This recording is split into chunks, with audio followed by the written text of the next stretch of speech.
é o Senhor Jesus, Cordeiro que a morte conquistou. Digno é o Senhor Jesus, digno, digno, digno. Incrível graça é, amor que não tem fim, o meu lugar tomou, levou a minha cruz, sua vida entregou, e liberdade deu. Oh, Jesus, eu canto, tudo tu és pra mim.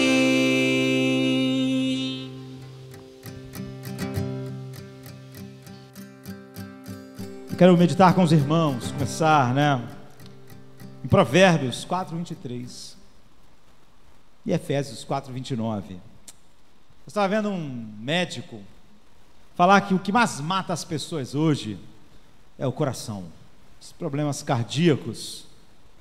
É óbvio que o coração tem problemas que são inevitáveis, são cardiopatias com as quais nós nascemos, defeitos, problemas, mas não é por isso que o coração mais mata.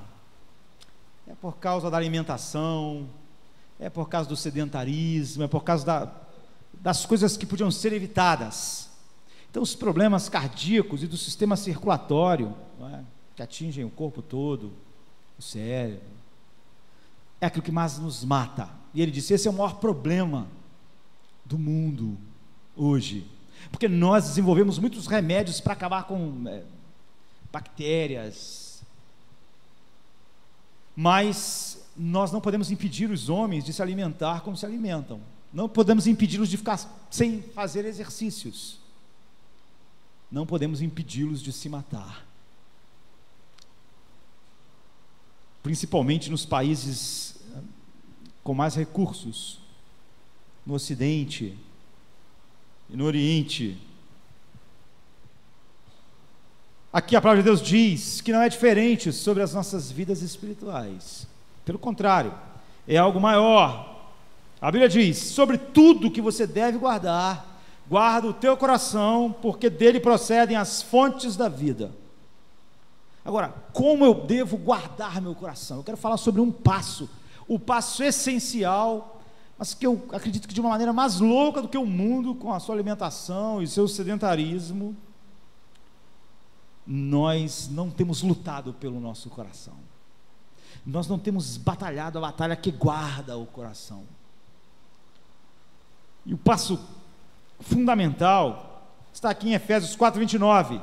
Não saia da vossa boca nenhuma palavra torpe, mas só a que for boa para promover a edificação e para que dê graça àqueles que te ouvirem.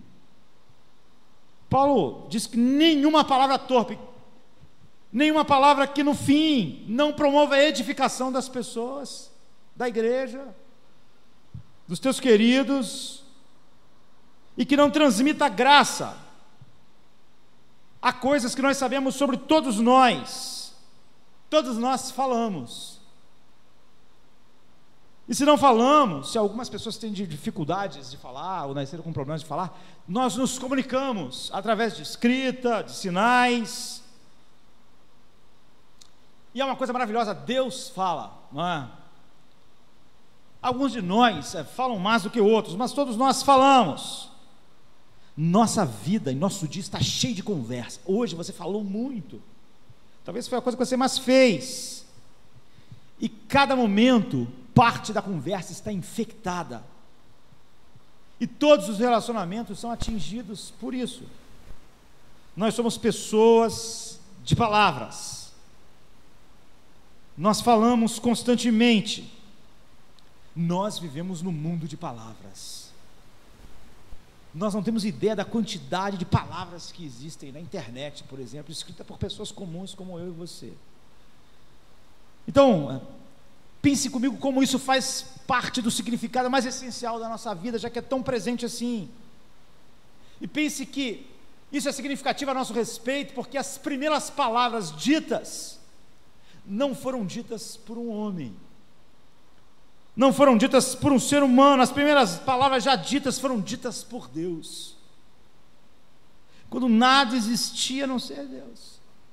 Na história do mundo criado, Deus disse: haja luz. Deus, na comunhão perfeita da Trindade, sempre esteve transmitindo, e nós fomos criados à semelhança de Deus. Isso nos separa de todo o resto, né? Nós temos uma mente consciente e nós falamos, e nós temos a tendência de não compreender ou não dar importância às palavras. Que nós possamos começar a fazer isso hoje, porque o que a Bíblia diz é que as palavras pertencem a Deus.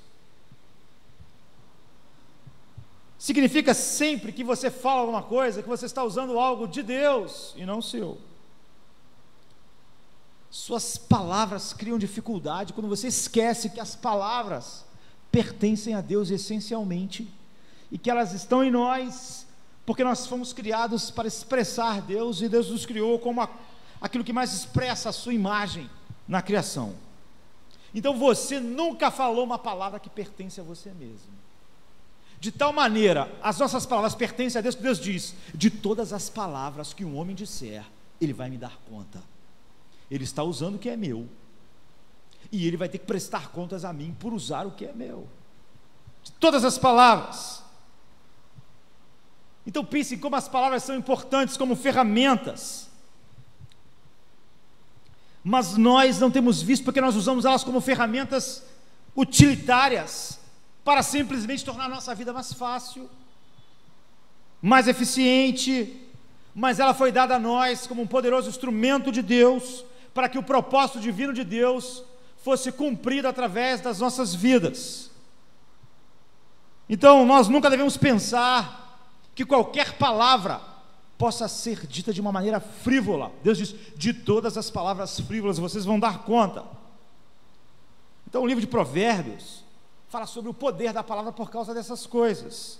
Não o poder de trazer coisas à existência, como hereticamente parte daquilo que é chamado evangelho hoje, começou a pregar quando falou sobre confissão positiva. Mas Provérbios, por exemplo, 18, 19 e 21 diz assim: a morte e a vida estão no poder da língua. Não é que você pode criar vida ou morte, amaldiçoando ou abençoando. O tema dele é assim, 2 versículos antes: o irmão ofendido é mais difícil de ser conquistado do que uma cidade forte, e as contendas são como ferrolhos de uma fortaleza. Do fruto da boca de cada um se fartará o seu ventre. Então ele diz: a morte e a vida estão no poder da língua. Eu resumiria: o que o autor está querendo ensinar para nós é que as suas palavras trazem vida ou morte todo o tempo. É por isso que o apóstolo Paulo diz: não diga nenhuma palavra que não produza edificação e não transmita graça àqueles que ouvem. Isso significa que você e eu nunca falamos uma palavra neutra em nossas vidas. Sua palavra tem sempre um efeito. Elas estão sempre se direcionando em direção à vida ou à morte. A vida, apontando para Deus, para a glória de Deus, trazendo esperança, amor, unidade, instrução, sabedoria, correção. Ou seja, quando você fala, a igreja é abençoada, a sua família é abençoada, as pessoas do seu trabalho são abençoados, recebem algo da graça, algo da mente de Deus. Ou então, quando você fala, elas produzem morte, raiva, malícia, maledicência, inveja, fofoca, divisão, desprezo na igreja, na sua casa, na sua família, no seu ambiente de trabalho. Então Paulo está dizendo o seguinte: sempre que você fala, as pessoas deviam ouvir algo que comunica aquilo que é santo, aquilo que vai trazer graça ao coração delas, vai repartir algo de Deus. Deus nos ajude então para olharmos esta noite para esse ponto fundamental, porque ou isso está acontecendo ou seu coração está perdido. Não há batalha pelo coração. Então Efésios 4:29 diz: não saia da vossa boca nenhuma palavra torpe, mas só que for boa para promover a edificação. Nenhuma neutra, você vê, nem torpe, nem uma palavra que não seja, não existe isso. Ou ela é torpe ou ela vai promover a edificação para que dê graça aos que ouvem. O mundo das nossas conversas é um mundo de problemas, pessoalmente, no Facebook, em e-mail, em cartas. O mundo da comunicação dos homens é um mundo de problemas.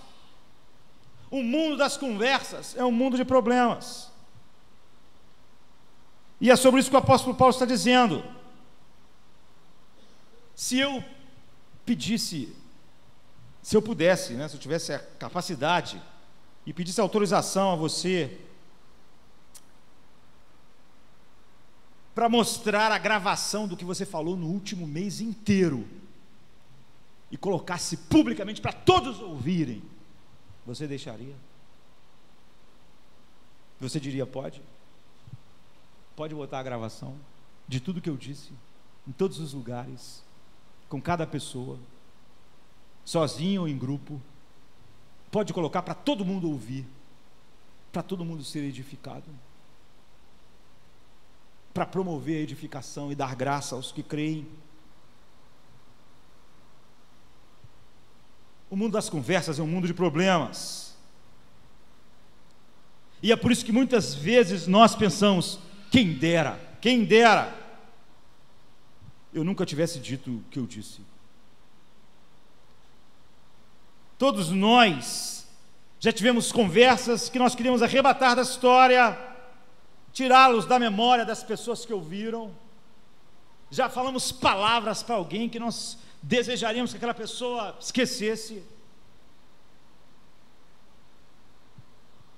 Qual é o problema então com as nossas palavras? Nós podemos começar em Lucas 6, 43 a 45, com o que Jesus diz, porque ele coloca a mão no centro do nosso problema. Ele diz: porque não há boa árvore que dê mau fruto, nem má árvore que dê bom fruto, porque cada árvore se conhece pelo seu próprio fruto.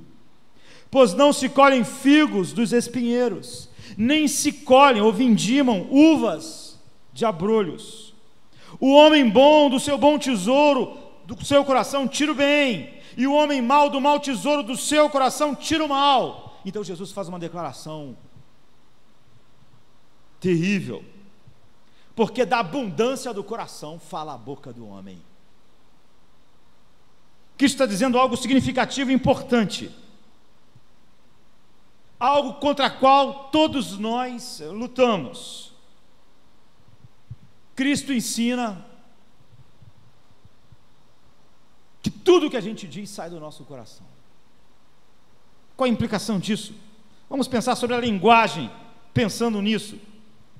O que a Bíblia quer dizer quando fala de coração? A Bíblia fala, essencialmente, que o homem é dividido de duas formas: o homem exterior, o corpo físico, e o homem interior. O homem exterior, o corpo físico, é a casa, não é, daquilo que o homem é, essencialmente, enquanto você está aqui na terra. Esse é um corpo caído, ele está se deteriorando, indo para a morte. Mas a Bíblia usa muitas palavras para falar sobre o homem interior: mente, emoção, alma, espírito, vontade. E quando ela quer resumir todas essas coisas, ela fala coração.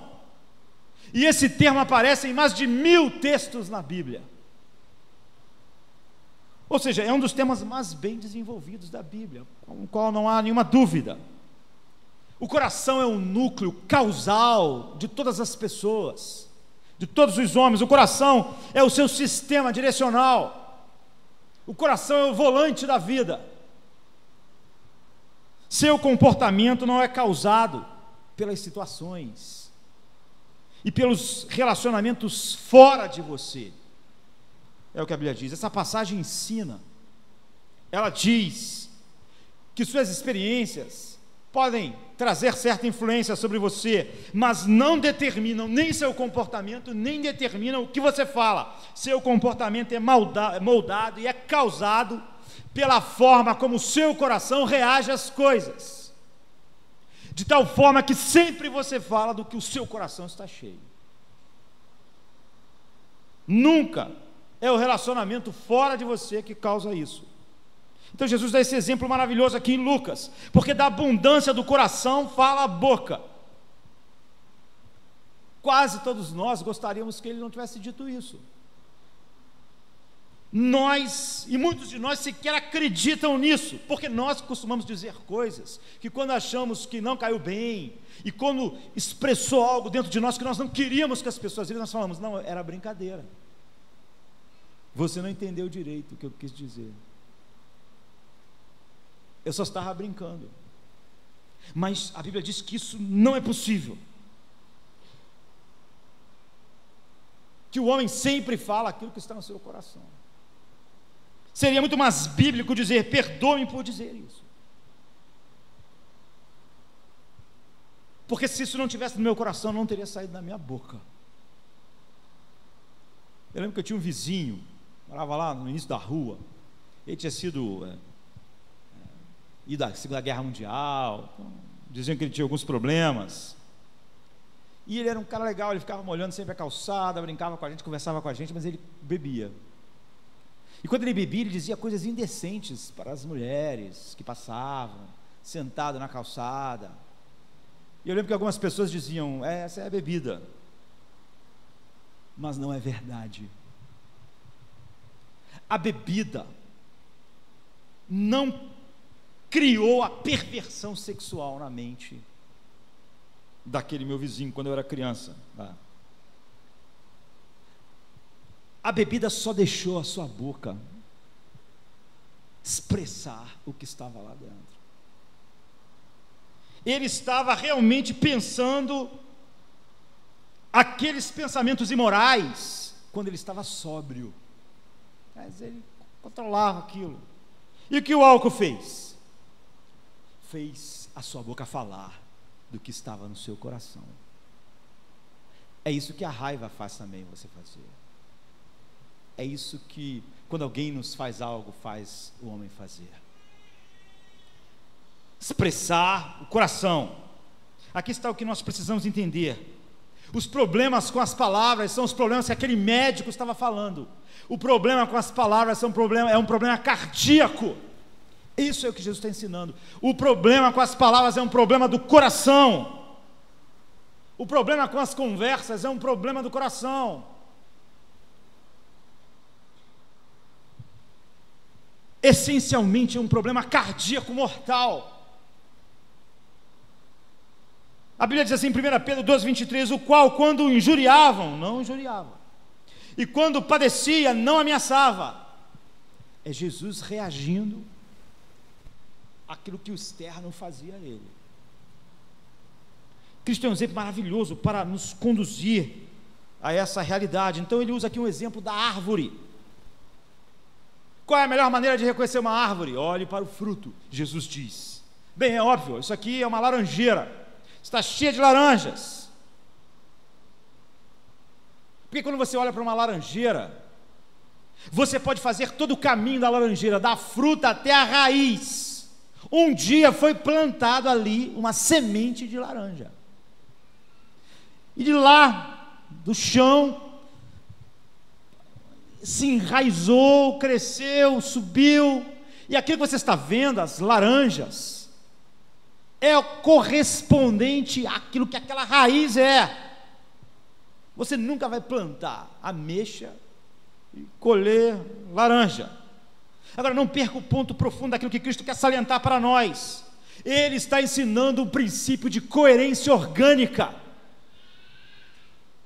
Coerência orgânica. Há uma consistência orgânica, Jesus está dizendo, entre o que está no nosso coração e o que nós falamos. Então, há uma confissão essencial aqui, que todos nós temos que olhar para o que Jesus está dizendo e fazer nesta noite. Mas há uma verdade essencial que nós não queremos admitir. Que na verdade, nós não queremos acreditar que quando se trata de comunicação, ou seja, daquilo que nós falamos, o meu maior problema não está fora de mim, e o meu problema não está fora de mim, está dentro de mim. Mas nós, para tudo que falamos, que não produz a edificação e não comunica graça aos que ouvem, nós falamos que nós estamos falando aquilo por causa de algo que aconteceu fora de nós.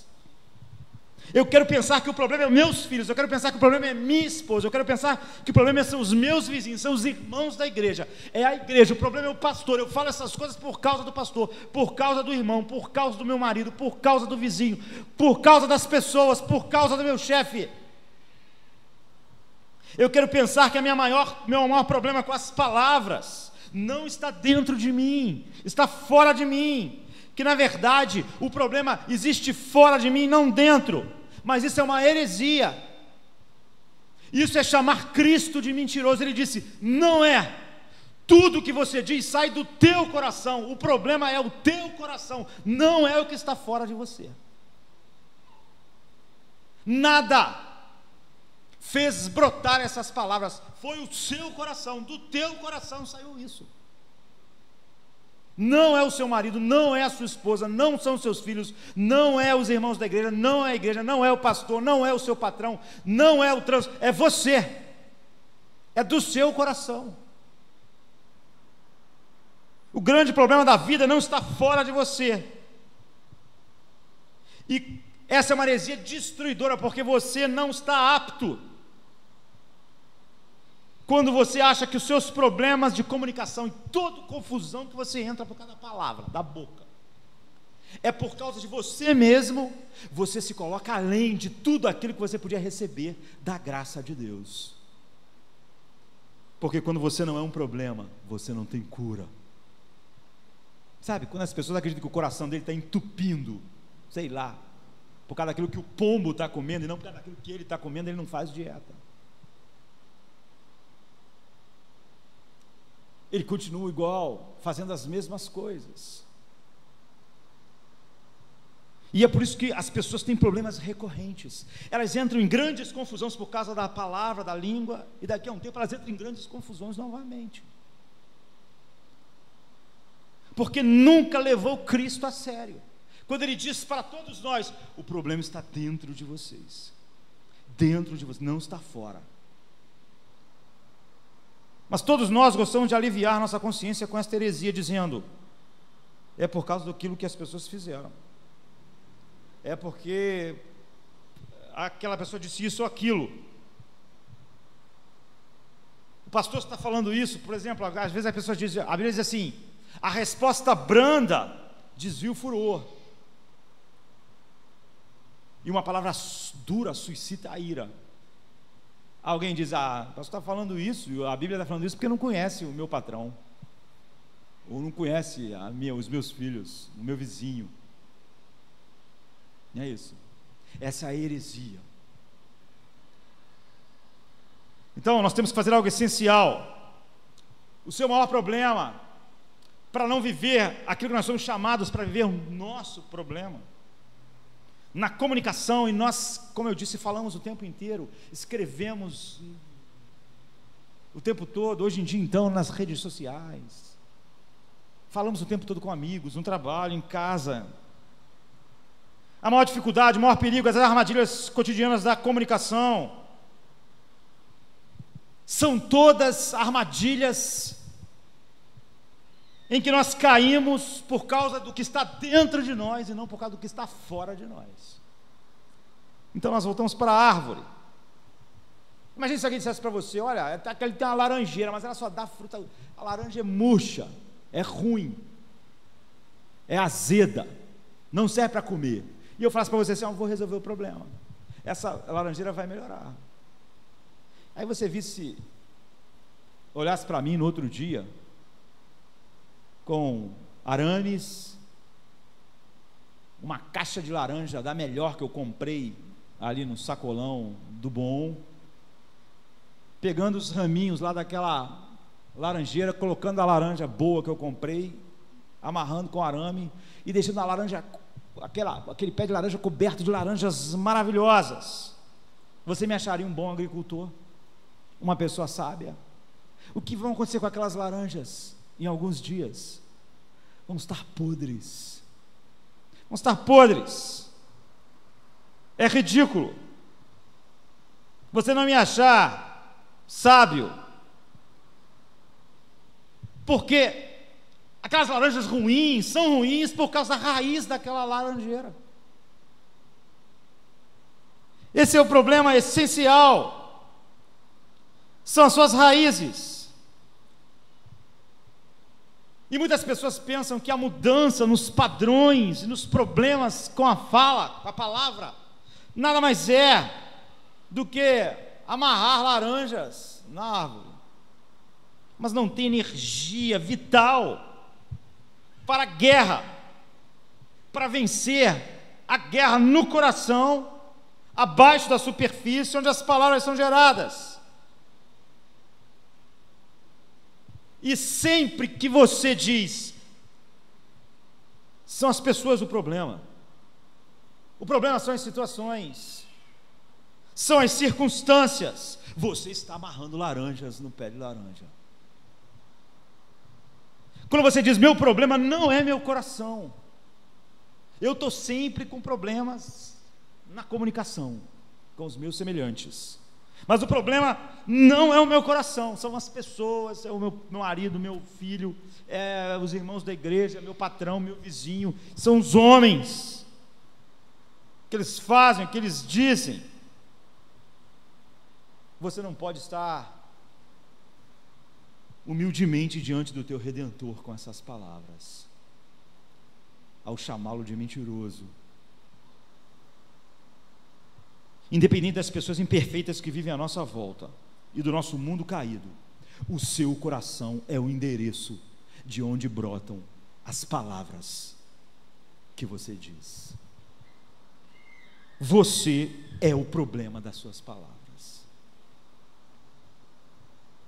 Se você está indo em direção à mudança fundamental bíblica em sua vida, você vai compreender que a guerra pelo coração, de todas as coisas que você deve guardar, nós lemos, guarde o seu coração. A guerra por isso, pelo coração, para o coração, começa em você abraçar totalmente o que Cristo disse. Paulo diz, por exemplo, em 2 Coríntios 5,15, ele está fazendo uma defesa do seu ministério. E em breves palavras, quando ele faz essa defesa, que foi duramente atacado o ministério do apóstolo Paulo na igreja dos Coríntios, a segunda carta é a carta que mais expõe as entranhas do apóstolo Paulo. Ele abre uma porta de um universo, de uma explicação profunda, de compreensão para nós. Ele diz, Jesus morreu para que os que vivem não vivam mais para si mesmos. Paulo está dizendo para aquelas pessoas, o pecado fez algo terrível no homem, ele transformou o homem no tamanho do próprio homem. O pecado encolheu a vida e colocou a vida do tamanho da sua vida. É o que Paulo está dizendo. O pecado nos deixou obcecados. O pecado me deixou obcecado com os meus desejos, com as minhas necessidades e com os meus sentimentos. Pense sobre isso, queridos. O pecado essencialmente é antissocial. É por isso que toda essa balela da sociedade se harmonizar é completamente isso mesmo, balela. O pecado é essencialmente antissocial. Porque o pecado me faz me amar mais do que qualquer outra coisa que existe. Ele faz eu cuidar de mim mesmo mais do que de qualquer outra coisa. E então isso que o pecado faz, me faz ficar obcecado com algumas coisas. Com o que eu quero, como eu quero, quando eu quero, por que eu quero, onde eu quero, e quem eu quero que entregue para mim, O pecado fez das nossas vidas, da vida do ser humano, um grande eu quero. Como eu quero, por que eu quero, como eu quero. Você percebe o ponto essencial? O pecado transformou todos nós num tonel sem fundo de demandas, de exigências. Tornou o homem um barril de expectativas. Ele espera de todo mundo tudo. Ele espera que todas as pessoas cumpram suas expectativas. O pecado fez do homem um pequeno demônio, assim. Eu sou um barril de direitos.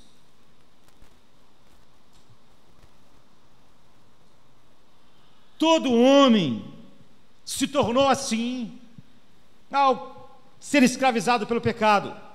Porque eu fico irritado no trânsito, porque aquela estrada que não foi bem feita, mas que foi paga com o dinheiro de todo mundo que está lá, está cheio de gente que está me atrapalhando. E apesar do dinheiro de todo mundo ter construído aquela estrada que não é boa, eu achava que todo mundo tinha que sair da minha frente, porque eu quero chegar rápido. Eu estou irritado porque eu quero dirigir da maneira que eu quero. Eu estou irritado quando meus filhos me atrapalham, quando as pessoas me atrapalham, porque eu queria crianças que não fossem crianças,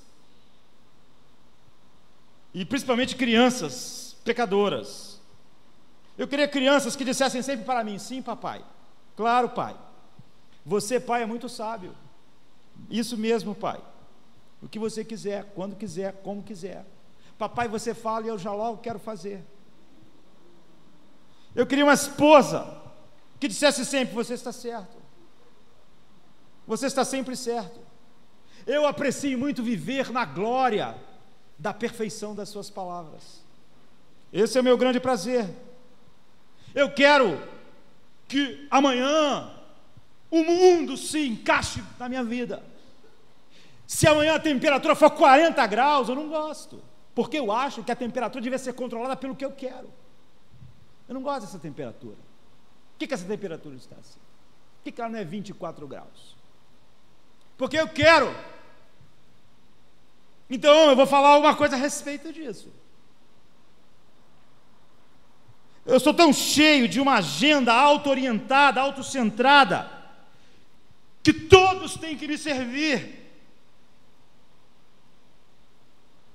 Eu quero. Então nós vivemos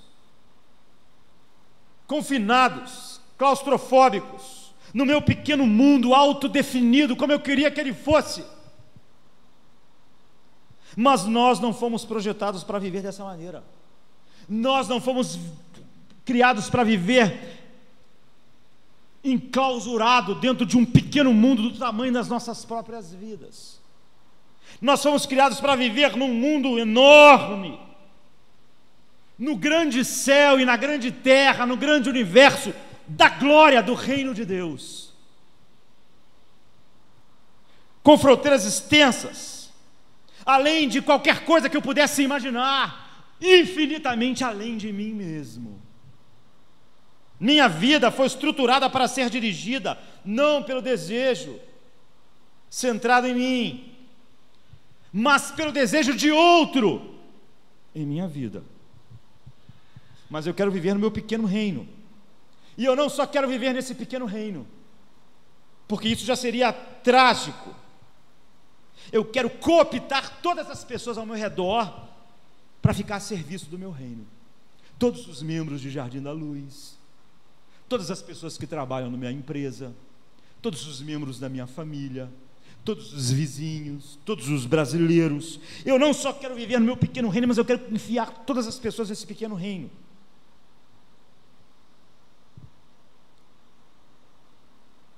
Então, quase sempre, o que faz eu falar e estar irritado são coisas que não desonram Deus.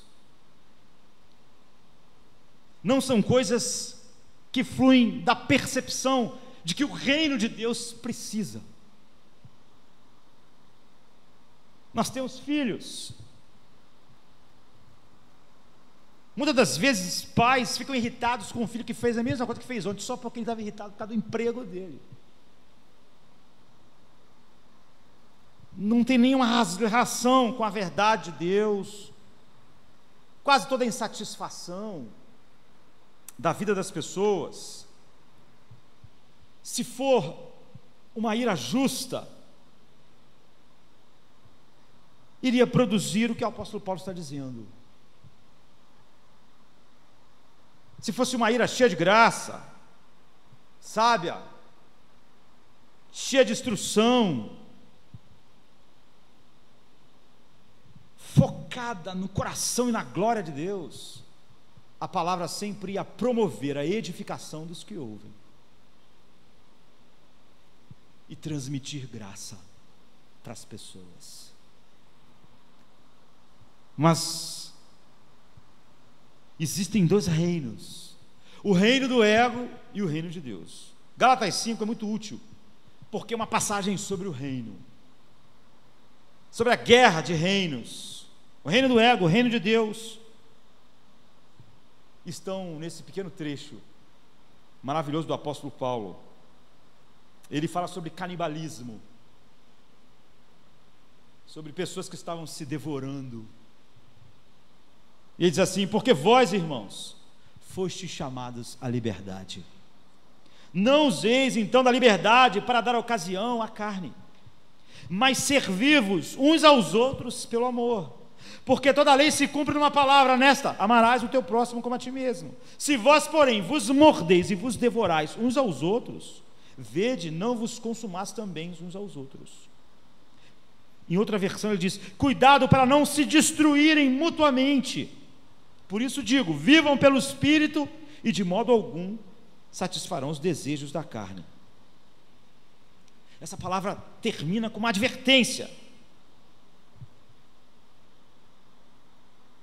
Se nós falamos algo que não produziu edificação e nem transmitiu graça, se foi duro, no sentido de que não produziu essas coisas, se foi feio, se foi egoísta,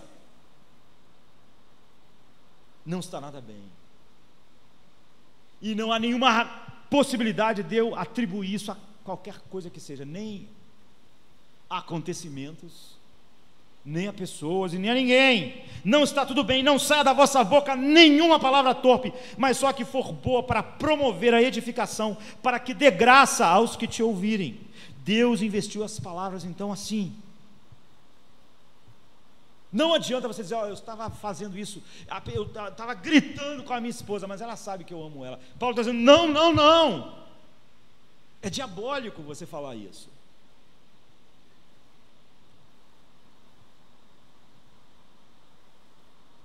Paulo não nos permite recuar a partir da colheita das nossas palavras e dizer que aquilo não saiu da raiz. É o que Jesus disse, porque a boca fala do que o coração está cheio, e ele compara tudo isso a uma grande árvore.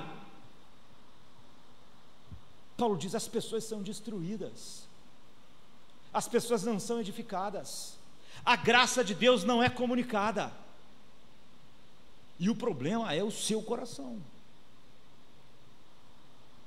Você pode esmagar a fé das pessoas, você pode destruir a comunhão das pessoas, você pode destruir a sua esperança, você pode destruir a sua identidade, você pode deixar um legado de trevas no coração de outras pessoas, por causa das palavras.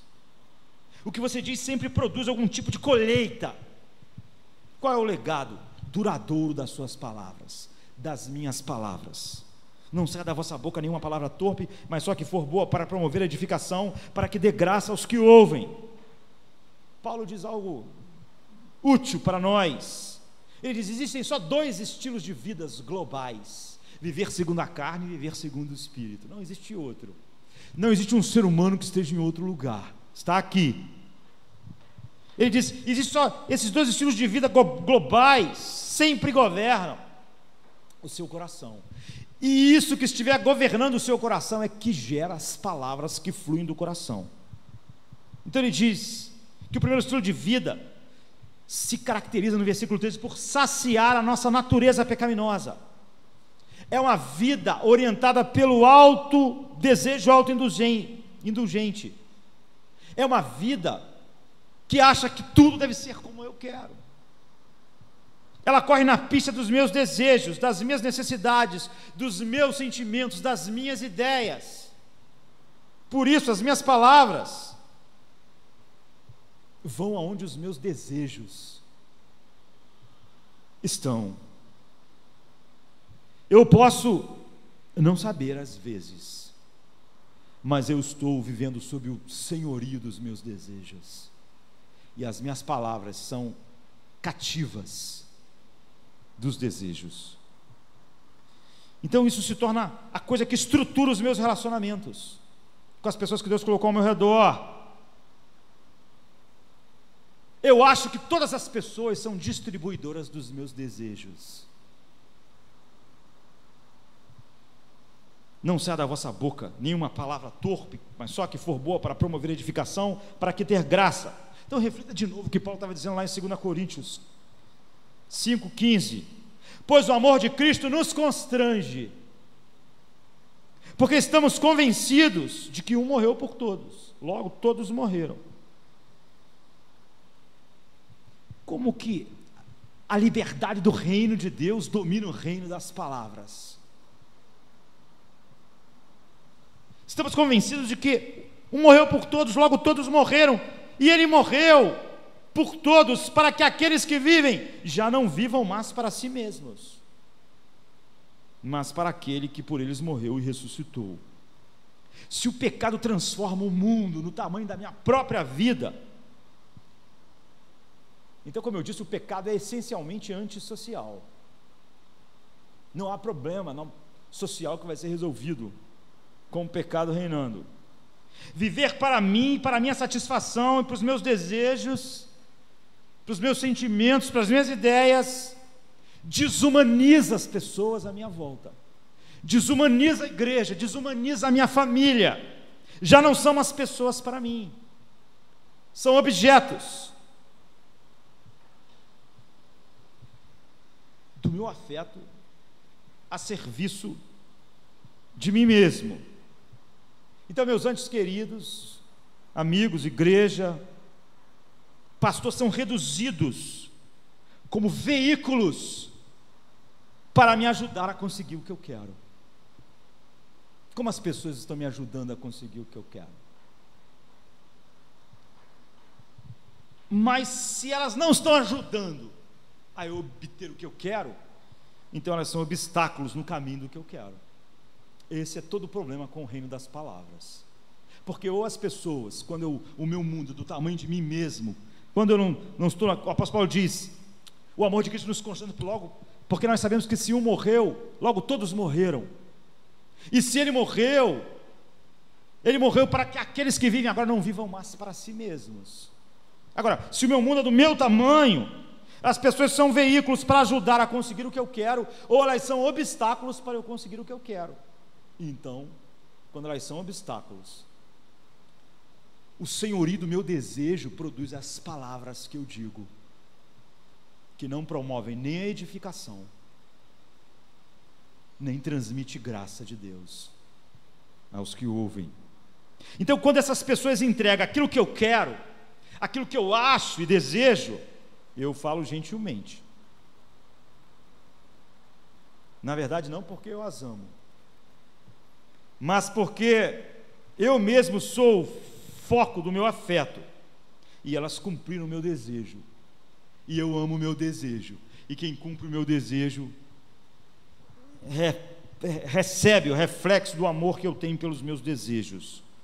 Mas quando a pessoa fica no caminho dos meus desejos, das minhas ideias, eu falo mal, porque eu amo os desejos, da qual ele se tornou um obstáculo, ou pelo menos não se tornou a ajuda que eu esperava, o caminho que eu almejava. E Paulo diz então, Deus nos concedeu sua graça, para que ela nos libertasse exatamente desse mundo que o pecado nos colocou, um mundo do tamanho de nós mesmos. para nos libertar de um reino claustrofóbico, em que não só eu fiquei enclausurado por causa do pecado, mas como eu quero colocar todo mundo. Deus nos deu graça e nos chamou para transformar nós desse reino para um reino muito melhor, o reino do Filho do seu amor. É por isso que eu estava falando naquela hora, no início. Então, se nós pudéssemos, se nós tivéssemos a gravação do que cada um de nós nesta noite aqui falou no último mês, nós autorizaríamos que aquilo fosse colocado publicamente para todas as pessoas ouvir, e todos seriam edificados e receberiam graça. Não, se essas palavras foram ditas em favor do reino, do meu reino claustrofóbico, mas se as palavras foram ditas firmadas e inspiradas no reino do Filho do seu amor, então elas são palavras que promovem a edificação, palavras escritas, palavras ditas. Elas iam servir para promover a edificação, a comunhão e dar graça aos que ouvem. Agora, o reino do ego é centrado em expectativas e direitos. Sempre que eu falo, bato, condeno, eu estou fazendo isso porque aquilo viola o reino de Deus ou viola o meu reino, o reino dos meus desejos e das minhas ideias. A maior ofensa é contra as leis do reino, do meu reino. E quando toca esse pequeno reino claustrofóbico, e como castigo eu uso palavras, ou as minhas palavras foram, quando despertadas, porque as coisas ofenderam o reino de Deus. Você usa palavras para conter as pessoas a serviço dos propósitos de um reino ou de outro. É o que Paulo diz, é o que Jesus diz. E quando nós estamos vivendo dentro do reino do Filho do seu amor, Paulo diz, o amor dele nos constrange, porque um morreu por todo, logo todos morreram, e ele morreu para que nós não vivamos mais para nós mesmos. É com base nisso que Paulo diz, não saia da vossa boca nenhuma palavra torpe, mas só a que for boa para promover a edificação, para que dê graça aos que ouvem. Então Paulo diz algo surpreendente no versículo 14, ele diz, lá em Gálatas, 5:14, toda a lei se resume num só mandamento. Se você tivesse que escrever agora, você escreveria o quê? Eu colocaria, ame a Deus acima de tudo, e isso é verdade, mas Paulo preferiu não usar isso. Ele falou, amarás o teu próximo como a ti mesmo, porque isso é um resumo adequado, por aquilo que ele estava falando, as pessoas estavam se devorando, e Paulo quer ressaltar para elas, que eu só vou amar Deus, amar a Deus acima de tudo, quando eu não estiver mais vivendo no meu reino claustrofóbico. Portanto, Deus só tem o seu legítimo lugar, e é tratado com o amor que é devido a Ele, quando o reino das palavras no mundo já estão a serviço do reino dele, promovendo a edificação e dando graça aos que ouvem, no trabalho, na nossa casa, na igreja, em todos os lugares. Ou seja, você, eu, qualquer homem que tem problema com a linguagem, o problema não é horizontal em primeiro lugar, é com Deus. O problema está no coração.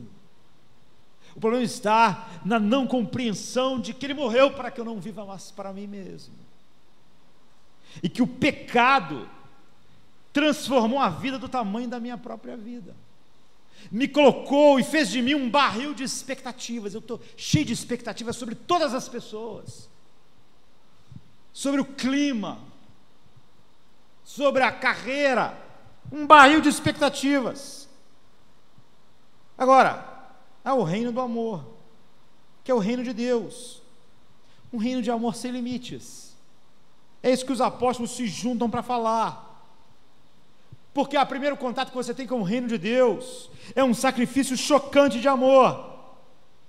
Você não sabe nada sobre o reino de Deus, a menos que você entenda que ele é um reino de amor. É por isso que Paulo começa dizendo lá: o amor de Cristo nos constrange. Por que nós não vivemos mais para nós mesmos? Porque o amor dele nos constrange. Por quê?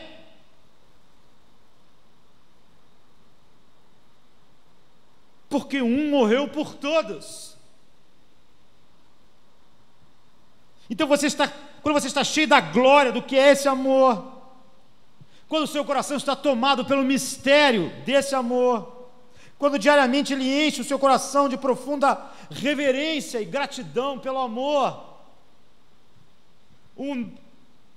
o amor de Cristo nos constrange, porque um morreu por todos. Gratidão pelo milagre do amor divino. Em seguida, suas palavras promovem edificação aos que ouvem e transmite graça. Palavras de amor, palavras de serviço, palavras de graça, palavras de incentivo, palavras de paz, palavras de união. Não saia da vossa boca nenhuma palavra torpe, mas só a que for boa para promover a edificação, para que dê graça aos que ouvem, porque o amor de Cristo nos constrange. Quando você acorda de manhã, não importa se está 40 graus, o amor de Cristo nos constrange. É isso que controla as nossas palavras, quando o amor de Cristo constrange os nossos corações, porque do coração procedem as nossas palavras. Não importa qual dificuldade você está enfrentando, não importa o que a pessoa, sua família disse para você naquele dia, você está dominado pelo senso de como Deus pode me amar assim. Esse amor é constrangedor. Então você está livre, Paulo diz, do amor próprio, e estar livre de ser um barril de expectativas a respeito do clima, do dia, das pessoas. Portanto, o seu reino de palavras está livre, está limpo, para dizer palavras que promovam a edificação e transmitam a graça aos que ouvem. Isso pode nos incomodar, porque Jesus diz que todo problema de palavras são um problema profundo de coração, um problema cardíaco, nunca um problema externo. Em 1 João 4,19, ele diz: nós amamos porque ele nos amou primeiro. O verdadeiro amor, João está dizendo, é propulsionado, a propulsão do amor é a gratidão, pelo aquilo que Paulo diz lá. O amor dele nos constrange. Nunca é por obrigação. Se você falar para sua esposa: eu te amo porque eu descobri que isso é certo. Certo mesmo é amar a esposa, sabe? Eu te amo, irmão, porque é certo amar o irmão. Eu te amo, igreja, porque é certo, porque isso é correto. Eu descobri que isso é o certo, eu não quero mais fazer o errado. Ninguém vai sair dizendo eu sou amado. Sua esposa não vai dizer isso. Isso nos leva a algo potencialmente desconfortável. É que aquilo que a maioria das pessoas chamam de amor não é amor nada. E que o amor é que conduz o mundo das palavras. Então, muito do que é chamado amor não é amor, porque o amor é definido na Bíblia dessa forma. Ele é propulsionado pela gratidão infinita do coração, constrangido pelo amor de Deus em Cristo. Mas quando aquilo que nós chamamos de amor, na maior parte das vezes, de um homem por uma mulher por um homem, entre as pessoas, amizades. É o egoísmo da nossa natureza pecaminosa que está esperando de um homem, de uma mulher, de alguém. Pense num casal. Aquilo que eu espero que ele seja. A pessoa que cumpre o meu barril de expectativas. Ou seja, eu me caso com alguém porque acho que aquela pessoa é a peça do quebra-cabeça da vida que estava faltando para que ela virasse o sonho que eu desejo. Então eu namorei procurando a peça certa, e aí eu encontrei, e como eu acho que aquela peça é a que vai encaixar e completar os meus sonhos que eu tenho para a minha vida, eu chamo isso de amor, mas isso não é amor nada. Eu estou animado, porque eu penso, eu achei o homem perfeito, achei a mulher perfeita, achei a peça do quebra-cabeça da minha vida, ele se encaixa perfeitamente no espaço, como essa peça no quebra-cabeça, era o que estava faltando. Então eu amo esse homem, eu amo essa mulher, eu amo as pessoas que completam o quebra-cabeça. Mas você vê, esse amor não está atraído pelo outro, está atraído por mim mesmo. Eu só estava procurando uma peça que completasse o quebra-cabeça do barril de expectativas, e eu vou colocar todas essas pessoas. Esse amor não é libertador, ele não vai fluir dele palavras que promovam graça aos que ouvem e edificá-los, apontando eles a beleza do amor que nos constrange. E essa pessoa, e essas pessoas, ou esse ambiente, essa igreja, ou os amigos, eles não vão me libertar do meu mundo claustrofóbico. Eu penso que eles são a peça que se encaixa no meu mundo. O problema é que o outro acha que eu também sou a peça que vai encaixar o mundo dele. O problema é que a minha esposa acha que eu sou o homem perfeito, a peça do quebra-cabeça para os sonhos dela. E eu acho que ela é a peça perfeita que encaixa nos meus sonhos. O que vai acontecer? A atração que nós sentimos não é pelo outro, é por mim mesmo. O amor que eu declaro pelos irmãos não é pelos irmãos, é por mim mesmo. O amor que eu declaro até por Deus não é por Deus, é por mim mesmo. Não é preciso ser um PhD para prever o que vai acontecer com esse casamento, com essas relações, com essas amizades. Em algum ponto vai acontecer uma horrível colisão de choque de sonhos, quando eu perceber que ninguém é a peça do quebra-cabeça da minha vida. Se eu antes não tiver chegado àquilo que me libertou do meu pequeno mundo claustrofóbico, se eu não puder dizer o amor de Cristo nos constrange, porque um morreu por todos, logo todos morreram, para que nós não vivamos mais para nós mesmos, vai haver uma colisão de sonhos. Minhas ideias vão receber o choque, então as palavras vão fluir. Jesus disse: as palavras sempre fluem do senhorio do desejo, do reino que você está vivendo. Ao contrário do que as pessoas pensavam, o homem nunca chegou a amar aquela mulher de verdade. Estava animado, porque achou que aquela era a pessoa perfeita para completar os seus sonhos. Achou que aquelas pessoas, aquelas amizades, a igreja, ou o trabalho, ou as pessoas que me cercam, eram essas pessoas. A atração se transforma então em irritação, quando eu descubro que elas não vão cumprir o meu sonho, não vão encaixar no quebra-cabeça. Então a minha boca expressa o que está no meu coração. O que é o amor afinal?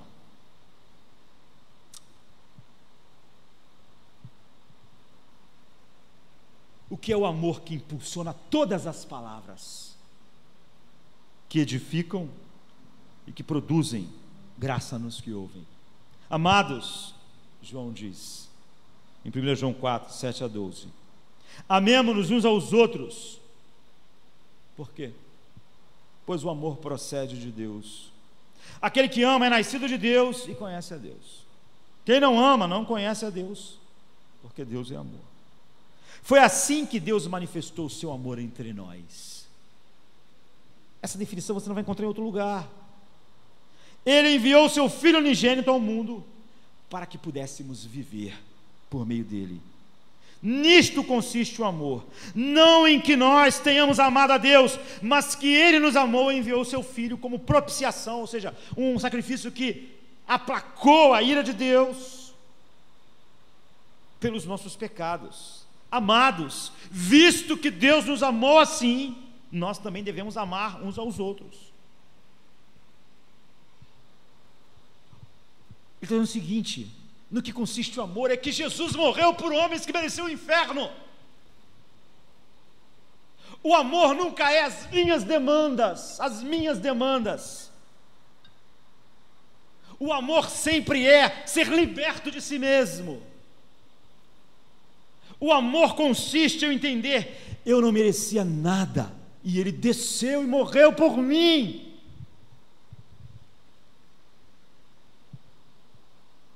E é por isso que eu amo as pessoas, eu fui liberto. É por isso que Paulo, junto com João, diz lá: o amor de Cristo nos constrange, sendo que um morreu por todos, logo todos morreram, para que não vivam mais para si mesmos. Essa é a definição, é assim que ama. Você saiu do mundo claustrofóbico, em que o pecado colocou o homem, fazendo a vida do tamanho dele mesmo e tornando ele um barril de expectativas, de tal maneira que sempre que isso é ferido, as suas palavras são um mundo de problemas, e as palavras do mundo inteiro são um mundo de problemas. Elas não promovem a edificação, nem trazem graça aos que ouvem. Paulo diz: nós somos o oposto. Você não pode definir o amor por um conjunto de conceitos abstratos. O amor é definido por um evento, e esse evento é a cruz. Esse evento me liberta de mim mesmo, do mundo, do reino, do tamanho da minha vida, do mundo claustrofóbico. E João diz isso: nisso consiste o amor, não em que nós temos amado, mas que Ele nos amou primeiro. E nós vimos como o amor foi direcionado a pessoas que não podiam dar nada a Ele, não podiam retribuir. Não foi por necessidade, não foi porque nós éramos a peça do quebra-cabeça para dar sentido à vida. Foi gracioso, foi merecido, é constrangedor. Esse amor inundando o coração, João diz, nos faz amar, porque nos liberta de nós mesmos. Todo o problema da linguagem, da fala, é porque nós não somos livres de nós mesmos, nem do nosso mundo claustrofóbico. O amor está disposto ao autossacrifício. É assim que é o amor de Deus, de Cristo, de forma redentora, sem exigir reciprocidade. O amor não é que nós o amamos, mas que Ele nos amou primeiro. No que a pessoa amada não é merecedora. Ele está falando sobre o amor de Deus. É esse amor que levou Cristo à cruz.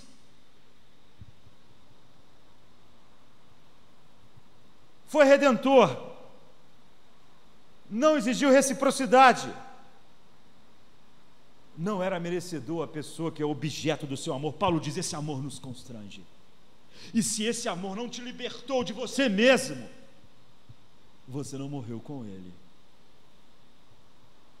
Quando eu estou cheio de reverente gratidão para o funcionamento transformador do amor de Cristo na minha vida, esse amor torna-se a glória da minha vida. E quando ele se torna a glória mais profunda e a alegria da minha vida, eu tenho uma poderosa motivação para as minhas palavras, e as minhas palavras produzem nas pessoas que ouvem edificação e transmite graça, ou seja, transmite o coração de Deus. A igreja ouve a minha voz em qualquer canto e ela é abençoada. As pessoas no trabalho, a minha família. Mas quando eu estou no meu mundo, as minhas expectativas frustradas geram palavras. Jesus está dizendo, sempre sai do coração, sempre sai do coração. E não tem nada a ver com o que está acontecendo lá de fora. Não sai da vossa boca nenhuma palavra torpe, mas só a que for boa para promover edificação e para que dê graça àquelas que ouvem. Para viver essa vida de amor, o homem precisa ser resgatado. O homem precisa ser liberto. Do quê? Não do outro, não do mundo, não das pessoas, não da maldade do mundo. Ele precisa ser liberto dele mesmo. O amor nos constrange. Um morreu por todos, logo todos morreram, para que os que vivem não vivam mais para si mesmos. Porque enquanto o pecado ainda vive dentro de nós, você vai estar sendo sempre atraído para o seu mundo claustrofóbico. E essa é a luta da carne contra o espírito.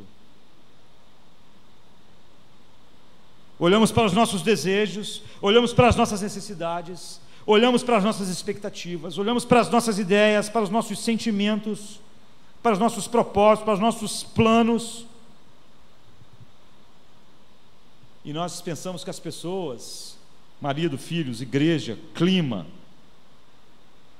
devem cumprir essas coisas. Quando não cumprem, as palavras fluem.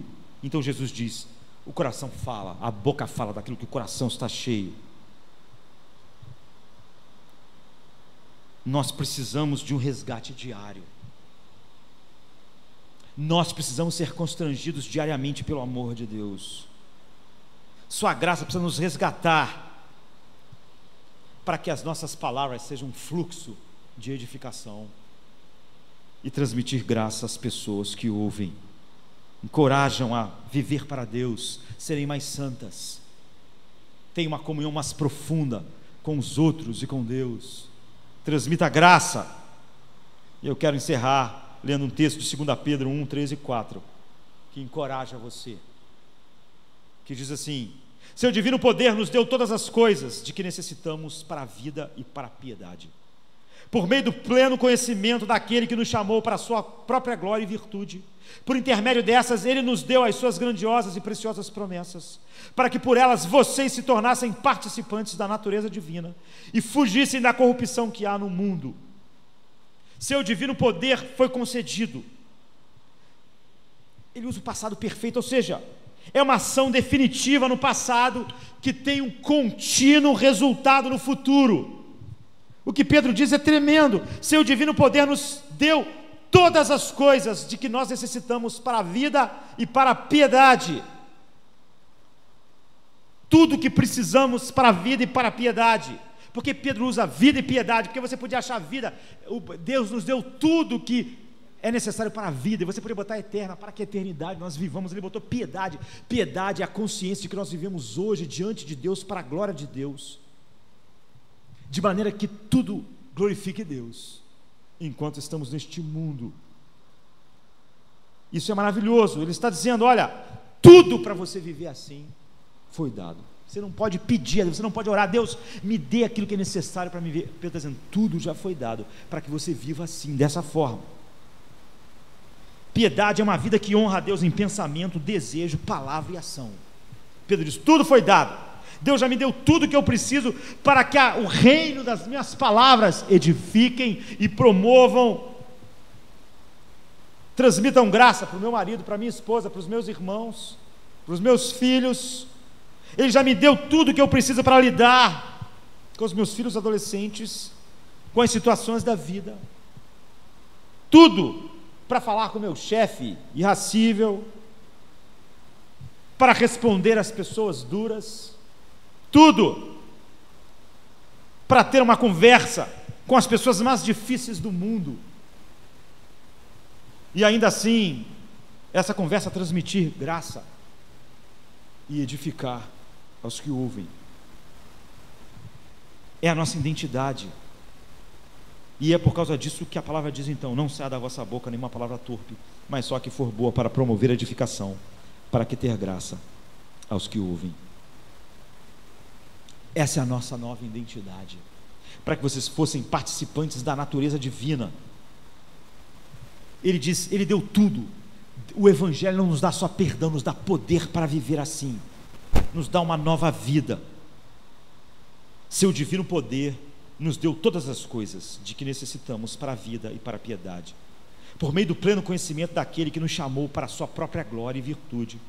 Por intermédio dessas, ele nos deu as suas grandiosas e preciosas promessas, para que por elas vocês se tornassem participantes da natureza divina e fugissem da corrupção que é expressa no mundo das palavras, que há no mundo, que é causada pelo desejo, pela cobiça dos homens. Nunca o problema das palavras está fora de você, está dentro de você. Suas palavras sempre devem promover a edificação e abençoar os que ouvem. E se elas pudessem ser mostradas à igreja toda, elas deviam abençoar a igreja e promover a edificação da igreja. E se elas fossem mostradas no alto-falante para o mundo inteiro, elas deviam promover a edificação e transmitir graça para o mundo. Você pode pensar que o mundo não está ouvindo, mas o dono das palavras está. E ele diz: suas palavras saem do seu coração, não do mundo, não das pessoas, porque a boca fala daquilo que o coração está cheio. Portanto, nós conhecemos os frutos, a árvore pelos frutos. Portanto, não saia da vossa boca nenhuma palavra torpe, mas só a que for boa para promover a edificação e dar graça aos que ouvem. Vamos ficar de pé. Digno é o Senhor Jesus, Cordeiro que a morte conquistou. Digno é o Senhor Jesus, digno, digno, digno. Incrível graça é amor que não